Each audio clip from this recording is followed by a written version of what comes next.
السلام علیکم ورحمۃ اللہ وبرکاتہ۔ پیارے پیارے ہنستے مسکراتے بچوں، امید ہے آپ نے اپنے تمام کام مکمل کر لیے ہوں گے، اور اگر کسی بڑے نے آپ کو کچھ کہا ہوگا تو وہ کام بھی آپ نے کر دیا ہوگا۔ آج ہم آپ کے لیے لائے ہیں ایک مزیدار کہانی۔ کہانی کا عنوان ہے شمو کے دادا، اور اسے آپ کے لیے لکھا ہے سعید لخت نے۔ ایک تھی شمو، ننھی منی بھولی بھالی۔ شمو کے ایک دادا تھے۔ دادا نے باغیچہ لگایا۔ باغیچے میں بوئی سبزی، چقندر، گاجر، شلجم، مولی۔ دادا روزانہ باغیچے کو پانی دیتے، سارا باغیچہ ہرا بھرا ہو گیا۔ ایک دن شمو باغیچے میں گئی۔ شمو نے کہا، دادا وہ کون سی سبزی ہے جس کے ڈنٹھل لال ہے، پتے ہرے ہیں، ہرے ہرے پتوں میں لال لال دھاریاں ہیں؟ دادا بولے، بیٹی اسے چقندر کہتے ہیں۔ شمو بولی، ارے دادا وہ تو نرے پتے ہیں، چقندر کہاں ہے؟ دادا بولے، بیٹی چقندر زمین کے اندر ہے، کچھ سبزیاں زمین کے اندر ہوتی ہیں، جیسے چقندر، آلو، گاجر، مولی، اروی، شلجم۔ شمو بولی، اچھے دادا ایک چقندر اکھیڑے نا، میں پکاؤں گی، سچ بڑا جی چاہ رہا ہے۔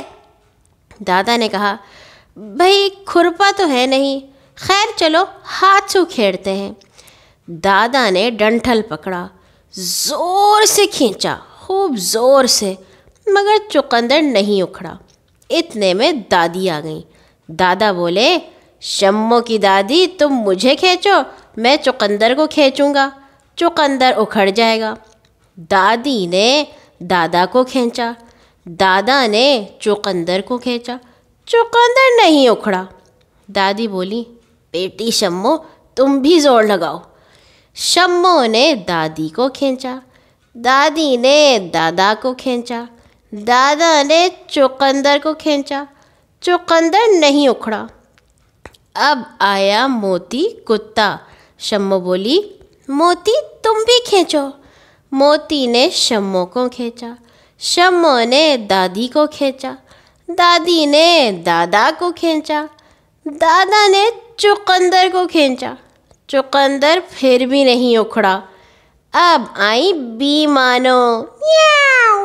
موتی بولا، بھو، اری مانو، بھو تم بھی کھینچو۔